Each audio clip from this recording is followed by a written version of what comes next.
My name is Gary Nacht, owner of Synergy Enterprises. And as many of you know, I've been acquiring and advising distressed and underperforming companies for over 25 years. These companies have ranged from startups to several hundred million in revenue across a diversity of industries and channels. Second Wind Consultants is one of America's fastest growing business consulting firms with a core specialization in debt elimination. Over the past 10 years, they've been driven by a mission to preserve and generate economic value for both business owners and creditors. By offering reorganizations previously only available to the largest of distressed companies, Second Wind Consultants makes real solutions available to every size business, not just those with deep pockets. Effective August 1st, my firm and Second Wind Consultants formed an alliance to provide a one-stop solution for business owners needing both an operational turnaround as well as a financial restructuring. I'm very happy to say that joining me today is Adam Duso, CEO of Second Wind Consultants.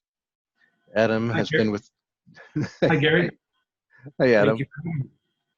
Adam has been with the company since 2008, assisting business owners in restructuring their companies and settling debt obligations that would otherwise mean the final chapter of their business story. He has successfully negotiated loans with banks all over the country, the Small Business Administration, and the IRS, saving thousands of companies while maximizing recoverable values for creditors. Welcome, Adam. Thank you. Thank you for having me. Appreciate it. I have 10 questions for you today. Let's start with the easiest one. Tell me a little bit about your firm and how you work with distressed businesses to preserve them.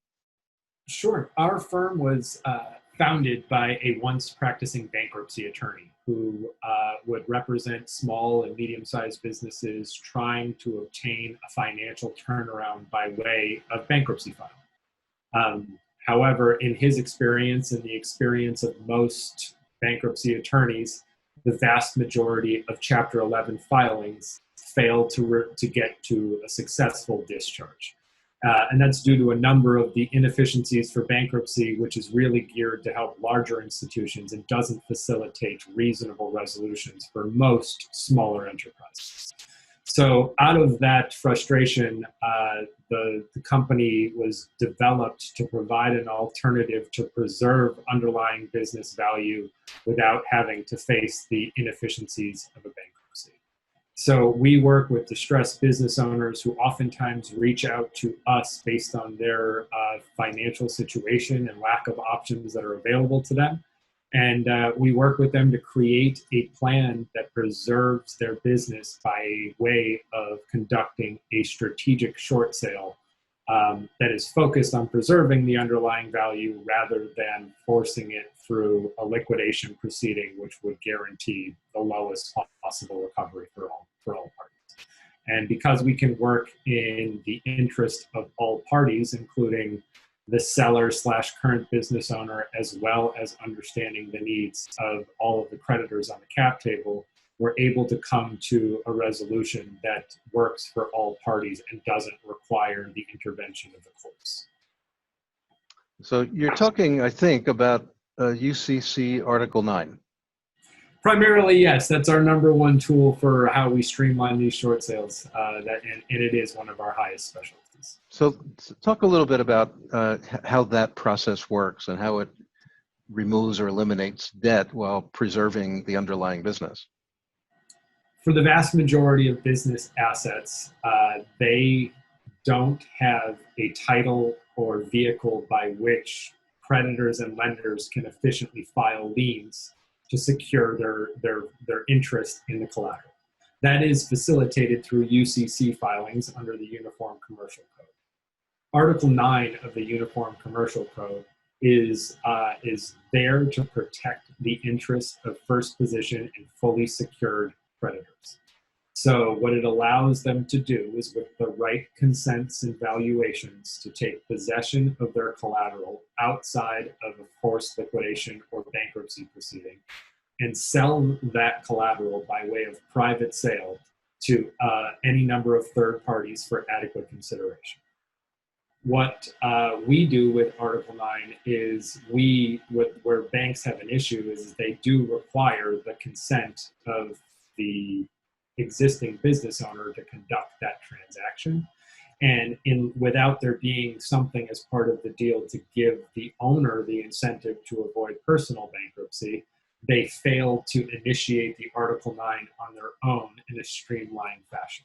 So what we do is we look at the Article 9 as a way to, as akin to the 363 sale.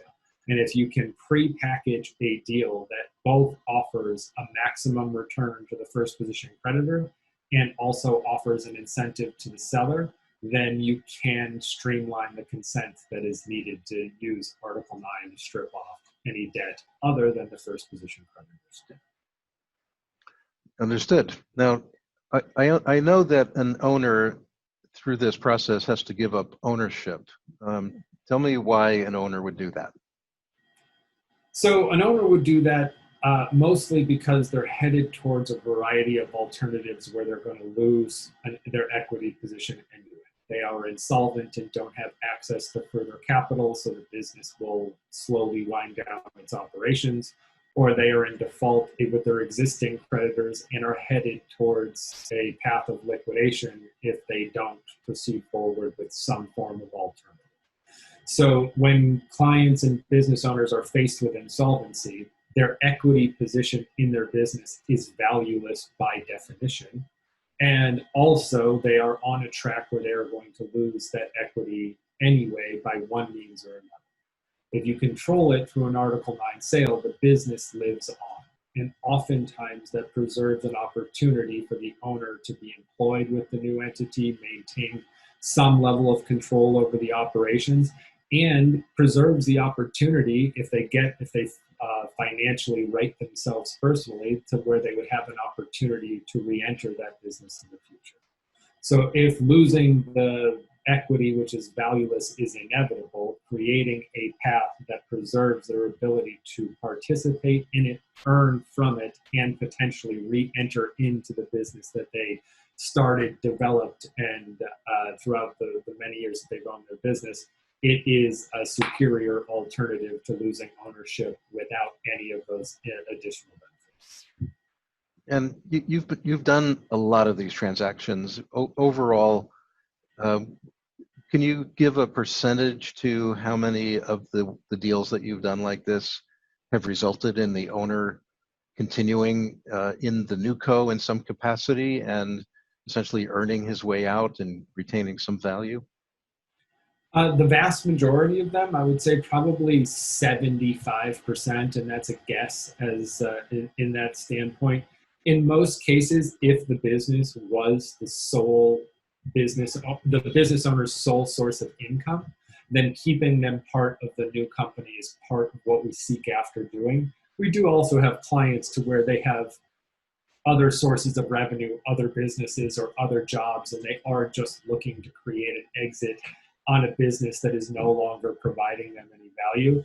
But for when it comes to the business in question providing the household income that would be necessary to settle any personal guarantees that may exist, then it is almost a requirement that we provide that incentive that at least allows them to participate in the new company. Whether or not they'll ever be in a position to re-enter will be up to their specific personal financial standing. Okay. So put your other hat on. Let's talk about the creditors, the senior secureds and the unsecureds. How do they feel about this process?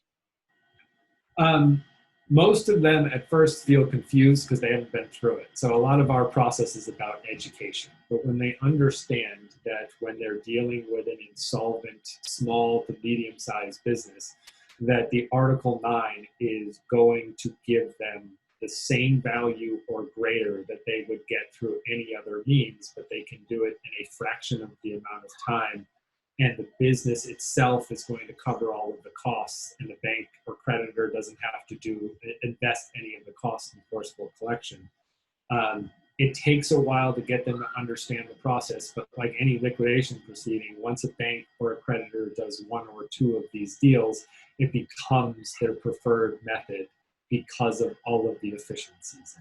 the fact that it's a private sale, the fact that the noticing period is extremely short, and the fact that they can avoid all of the collection costs allows them to write off whatever bad debt may exist and collect capital in a fraction of the time and the cost. So an initial reaction is always a lot of education, the first position creditors, and then after they see the efficiencies of the process once or twice, it kind of becomes an unspoken agreement that when we get on the phone, we know what path we are headed down towards a proper form of liquidation. That makes sense. So here's a little more complex question for you. It's a two-parter. First, dig into some of the details about an Article 9 restructuring and how it differs from a traditional bankruptcy in terms of process and cost and timing. That's on the one hand. And on the other hand, there's a relatively new subchapter 5 section of the bankruptcy code. And then there's also what's called an assignment for the benefit of creditors. I know that's a bit of a complex question, but could you talk about the similarities and the differences between these and why your primary tool is Article 9? Yes. So first, the primary difference between Article 9 and all of the other tools that you just discussed is Article 9 can be conducted as a private transaction. Any form of bankruptcy proceeding or ABC is a public component, which means you air out your insolvency to the entire world, which means that the enterprise value of that business will decline just by filing any one of those liquidation proceedings. By being able to control a streamlined short sale in a private fashion, there is no public proceeding to this. So the enterprise value of the business does not have to diminish by an unforeseen byproduct of the process.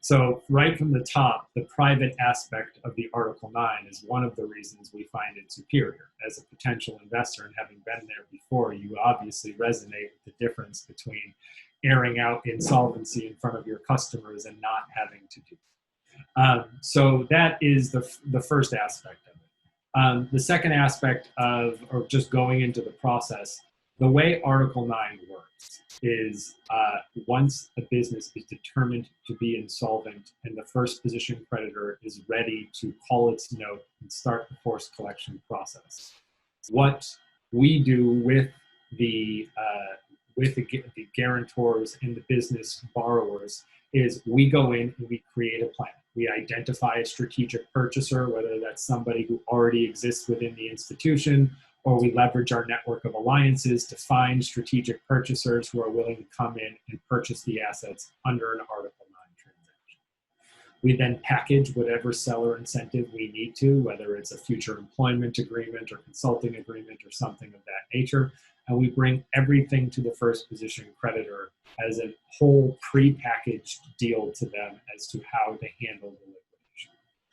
They then have to get their own appraisals. Article 9 has a few requirements. It requires that the transaction be arm's length in nature and have adequate consideration. So they need full disclosure as to who the purchasing party is and to assure that there's no interconnectivity between the seller and the buyer, and they are truly arm's length. The second litmus test is that they have to make sure that the assets are being sold for adequate consideration, which means the bank will order its own appraisal from a forced liquidation standard. So they have a list of approved appraisers. They'll come in, appraise the collateral, get that appraisal back, and weigh it against the offer that was put forth by the strategic purchaser. So long as that offer is higher than their forced collection value, they will accept that transaction, and we will begin the documentation on the actual purchase agreement. The purchase agreement comes with notices. Those notices need to be sent to any subordinate creditor who has a UCC on file. That noticing period is 2 weeks. Inside those 2 weeks, those creditors can foreclose up and pay off the first position creditor so that they can take over the first position debt and conduct the short sale for their own benefit. But given the fact that they would have to pay face value and then conduct a short sale typically results in that never actually occurring. No one wants to pay more to sell for less. So while it's theoretically an option, it doesn't actually practically happen. Okay. And then the second thing they can do is challenge the appraisal or the arm's length nature of the transaction, which is why the bank will check those boxes before even going through the process of sending those notes. At the end of the 2-week notice period, the subordinate UCC filings are stripped from the business assets. They are no longer valid UCC filings. The only one that remains is the first position UCC filing, and the bank that owns it is taking possession of those assets and simultaneously selling them to the third party, which they have a prearranged, prepackaged agreement to. So at the end of the 10-day notice period, which is technically 2 weeks when you factor in mailing times, they can close the transaction and the funds are sent from the purchaser to the bank, and the bank releases the only remaining UCC that is valid on the company, and the assets transfer over free. Because of the short timeline of this, the business transitions with seamless operations. On Friday, it's in the old entity, and on Saturday, it's in the new entity. There is no cessation of operation, that is what allows us to preserve that enterprise value. That is technically the end of the Article 9 transactions, but then what that does is leave shortfall deficiencies owed by the original guarantor, and our process, which fills out that need for seller incentive, is to stick with the previous business owner, and help that person settle their personal guarantees using the income we've helped them secure by way of a consulting agreement or employment agreement to give the creditors who still have personal guarantees a higher return than they would through any other means. So the Article 9 ends at the sale of the assets, but our process specifically sticks with the guarantors until they have resolved all of their personal obligations. And what court or jurisdiction does all of this happen in? It doesn't. It doesn't. This is a right codified under the Uniform Commercial Code in all 50 states. That as long as the creditors have written consent from the debtors, they don't need the approval of courts to conduct these transactions, which is why it's a private sale. There isn't anything you put in a court proceeding is part of public knowledge. So that is what makes this very different, is that there isn't a public noticing period. If the transaction were to ever be challenged for any number of reasons, that challenge would likely be a legal challenge, and that would be in the local jurisdiction from wherever the transaction actually occurred. And in your experience, Adam, how often does that happen? It's happened twice. Twice.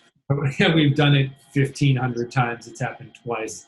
And both of them have very quickly resolved by way of going to summary judgment. Unless the subordinate creditor can prove damages, you don't even get to litigate over the merits of the claims. And because they can't prove damages because they were in a subordinate position, it's a failure to launch from a legal challenge perspective. Okay, that makes sense.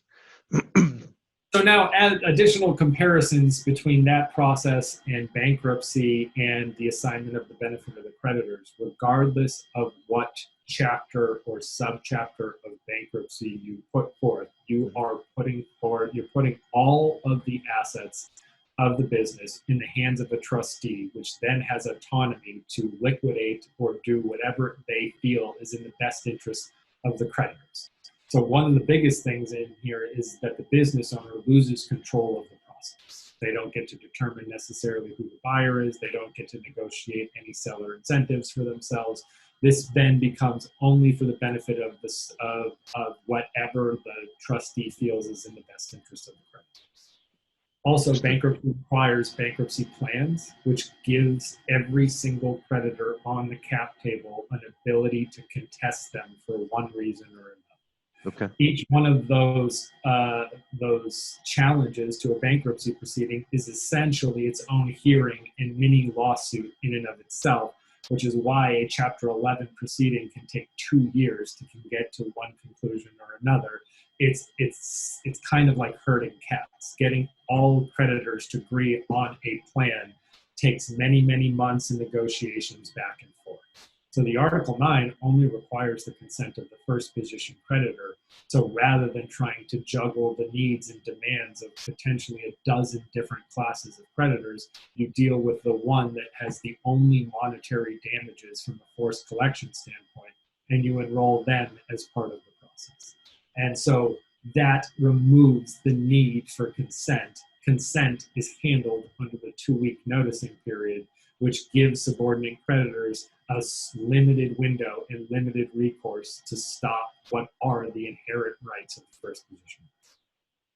So then, Adam, what are the remaining reasons that companies would still choose a Chapter 11 or assignment for the benefit of creditors? Mostly, I mean, there's a variety of different answers to that. One is if the collateral base is largely handled in commercial real estate, then commercial real estate has its own level of rules and actually isn't codified under the Uniform Commercial. So you couldn't use an Article 9 on a commercial real estate portfolio transaction, for example. So sometimes the collateral base just doesn't make sense. In other cases, the business is large enough to where it may, on the other side, it may actually successfully be able to put together a Chapter 11 proceeding, which would preserve its lending relationships. And on the other end of a 5-year repayment plan in a Chapter 11, they feel that the company is large enough and can get over its short-term pickups to be able to actually preserve the ongoing lending relationships they have. So if the company is large enough and has enough solvency left in it, there are certain situations where owners may want to preserve the relationships. Short of that, the answer is knowledge. A lot of first position creditors, a lot of investors aren't aware of this strategy. For the last 30 years, every distressed investor knows the prepackaged 363 sale. No one has heard of the prepackaged Article 9 sale.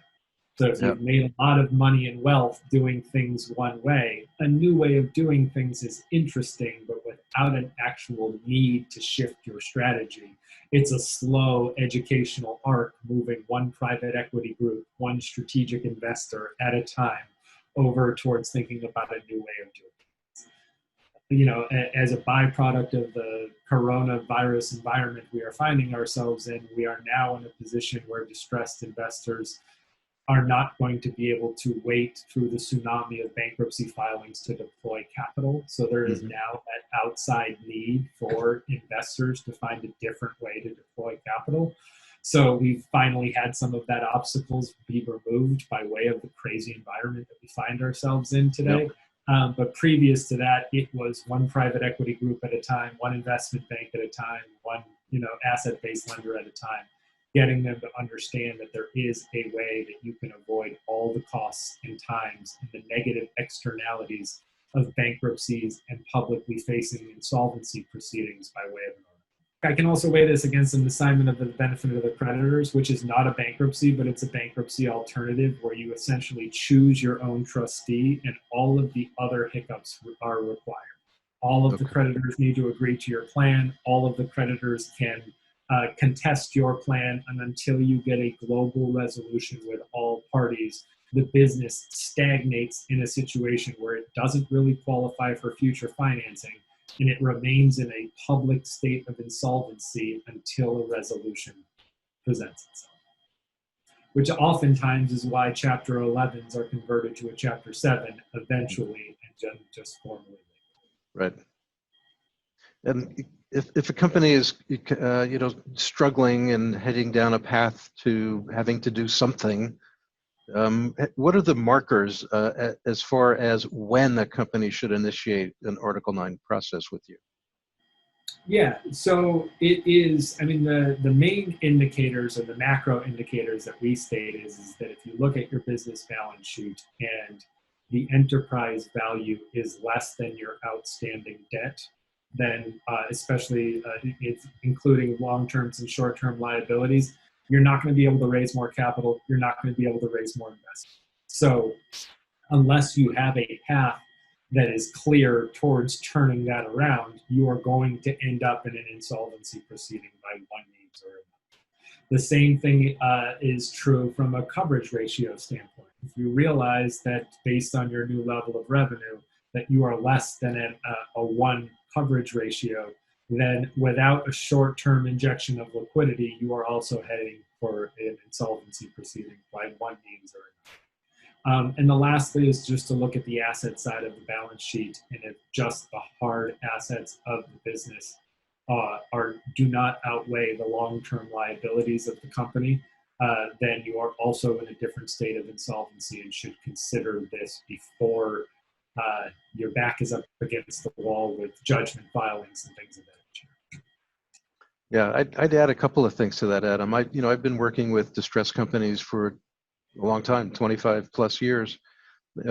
Two things. One is that everything you just mentioned is really a fairly sophisticated assessment of the creditworthiness or the let's say the liquidity measures of a company. And while CEOs and owners may be very good at marketing and promotion and development, they're not necessarily always familiar with all of those finer details of liquidity ratio, coverage ratios, and so on. So this is really a good place where a financial advisor can play a role.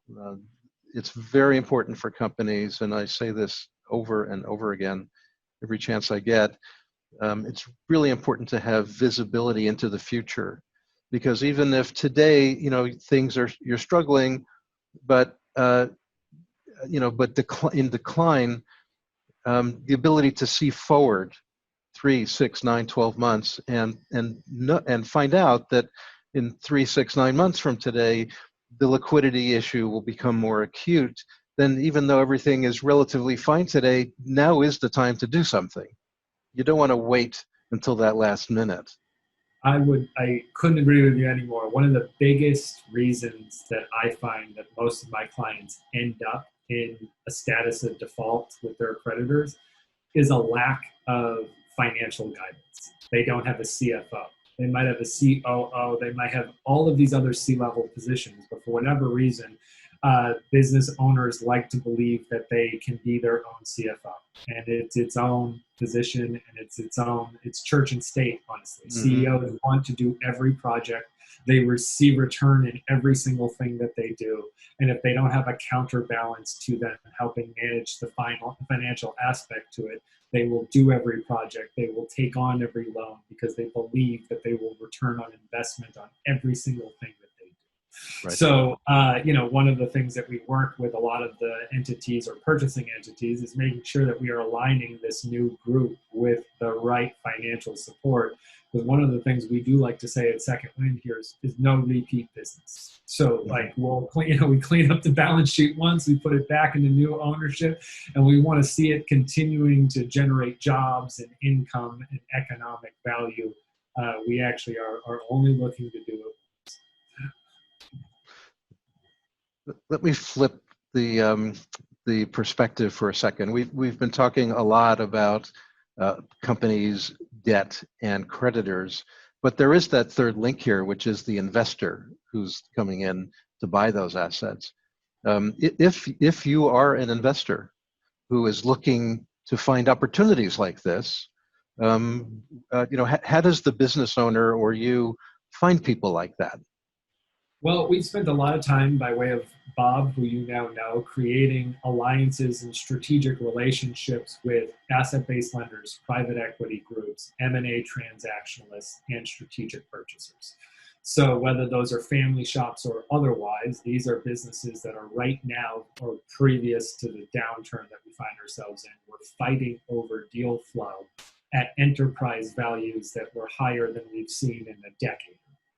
So if we can, we've established relationships to show them that we can get them in the distressed investing world in where the upfront capital is only equivalent to the forced liquidation value of the assets, and any additional compensation to the owner happens over time based on performance.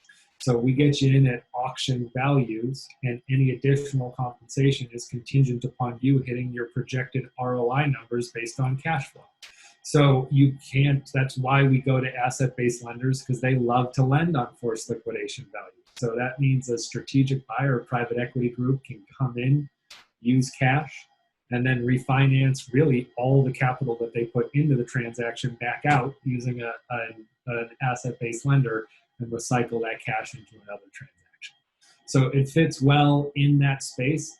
And also from just working with a small business owner, it's easy to determine who the right investor is. There's been someone who's been interested on the sidelines for years, and when they see this new value proposition, you can bring it in. Or there's the next generation of management who has a huge vested interest in taking this forward, and all you have to do is describe to them this vehicle by way of them being able to participate in ownership. So between that and the advancements in ESOPs and things like that that can also be layered into this type of transaction, it's actually finding the investors it historically has been a challenge, but in recent years has been something that we've worked very hard to streamline that, because our deal flow looks a lot different than the enterprise value transactions that a lot of private equity groups are fighting over right now.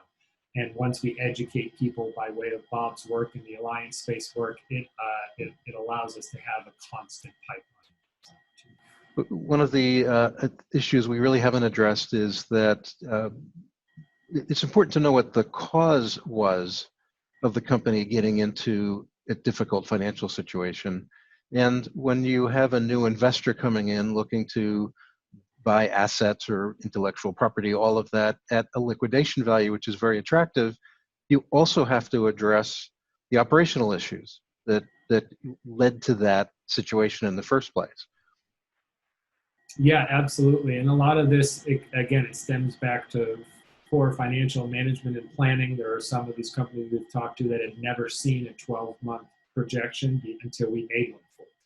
So, it's just, and that's why strategic purchasers and private equity groups, they are well suited to plug these gaps because they're doing this financial analysis and would, whether or not the business wanted them to do it, it's part of their operation. So there is a true overlap from the investor standpoint. But I agree with you. There's still due diligence that needs to be done. And there are some of these deals that we don't even bring to market because if after we do this, even at forced liquidation value, you're not cash flow positive, then this is time to wind up this opportunity, settle the debt, and move on to the next.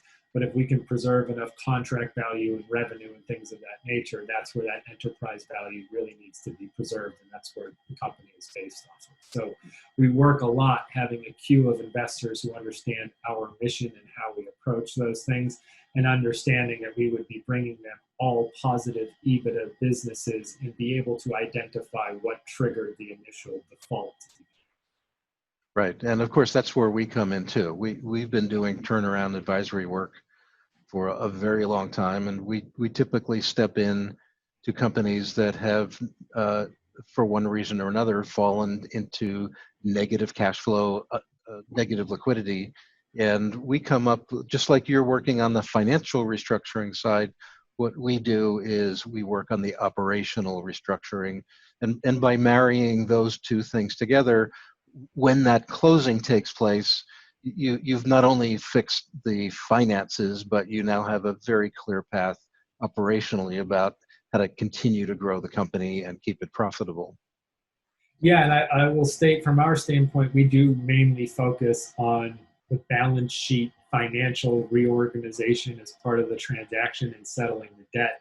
And so we see and have dealt with a lot of frustration where even after we do our financial analysis and KPIs and make recommendations, having somebody who can actually team and do the operational turnaround. Look, an owner may know that they need to let go of 30% of their staff. Actually implementing a plan to let go of 30% of their staff is a totally different story and reality for them. So we do love working with operational turnaround specialists who are willing to not only do the analysis, but help the implementation of what is necessary to actually turn the business around. Because it's great to take a business that has a $500,000 EBITDA, even in its all of its inefficiencies, and strip off its debt. But I also know that EBITDA could be $1 million or $1.5 million if they ran their company profitably, and just having that value go undiscovered due to lack of follow through. It's one of the things we see all the time. And so teaming with good operational consultants that can actually take plans and turn them into reality is really where you see all of the value of being able to do this restructure. Right. Well, Adam, thank you for your time today. It's been a full conversation. I think we've covered a lot of ground, and I really appreciate it. And for those of you who are watching today, if you or one of your clients is in need of an operational or a financial restructuring, or if you would just like to learn more about these services, we've provided some links below to help you get in touch with us. Adam, thank you for your time today. My name is Gary Nacht, and thank you for watching.